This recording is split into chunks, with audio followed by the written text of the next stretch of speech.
1000 बार सुनो, करोड़ बार सुनो।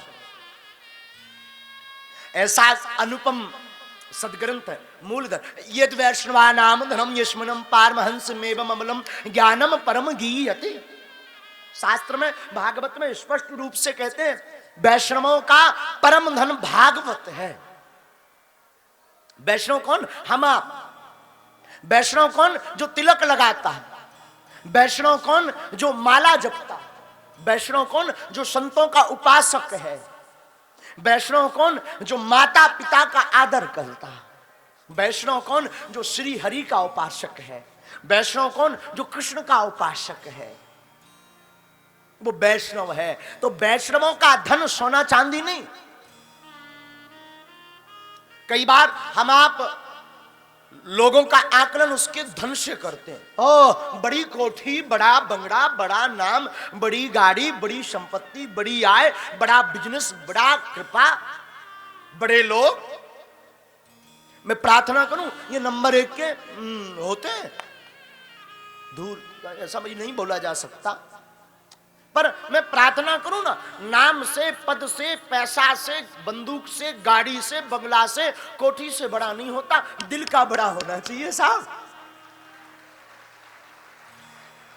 नाम से, पदवी से, पैसा से, कोठी से, बंगला से, गाड़ी से, लोग से, व्यवहार से, जगत से, यश से, कीर्ति से कोई बड़ा नहीं होता है। बड़ा तो वो है जो गोविंद के चरणों में पड़ा है। बड़ा वो जो गोविंद के चरणों में पड़ा। बड़ा वो जो माधव के चरणों में पड़ा। बड़ा वो जो भागवत की शरण में पड़ा। बड़ा वो जो संतों की सेवा के लिए खड़ा। बड़ा वो जो माता पिता की सेवा के लिए खड़ा। बड़ा वो जो सनातन के लिए जवान लेकर के हाथ में हथियार और भाला और माला लेकर के खड़ा, वो बड़ा। बाकी तो सब घड़ा है, घड़ा। ये घड़ों का पेट भरता है, पर कोई ठोकर लगती है चकनाचूर हो जाते, ना पानी बचता ना घड़े का अस्तित्व बचता। तो बड़ा वो जो ठाकुर के चरणों में बड़ा। पड़ा पड़ा पड़ा पड़ा यानी प्रमाण, प्रणाम। पड़ा यानी नतमस्तक। पड़ा यानी साष्टांग। पड़ा यानी सेवा। पड़ा यानी लेटना नहीं। पड़े का अर्थ आप पड़ा, जो पड़ा मतलब पड़ा भैंस का पड़ा भी मत समझना। तुम समझो भैंस का पड़ा, गुरुजी कह रहा पड़ा, ना ना ना। पड़ा का मतलब जो सेवा में, ठाकुर की कथा में, गोविंद की गाथा में, गोविंद के नाम में, गुणानुवाद में रस लेकर के गोविंद के चरणों में बैठा, पड़ा, वो पड़ा। पढ़ा का मतलब पढ़ाई भी नहीं। आपने डीएड कर ली, बीएड कर ली, पीएचडी कर ली, नौकरी लग गई, वाह मौज करो जी, मौज करो, जियो राजा जियो, अच्छी बात है, बहुत अच्छी बात है। और बढ़ो और बढ़ो, पर जगत के प्रपंच, जगत की लौकिकता, जगत का व्यवहार, जगत की पदवी, जगत का अस्तित्व आपका नाशवान है। गोविंद की भक्ति तो सत्य है, इसलिए कहते सत्यम परम धीमहि ध्यायेमा।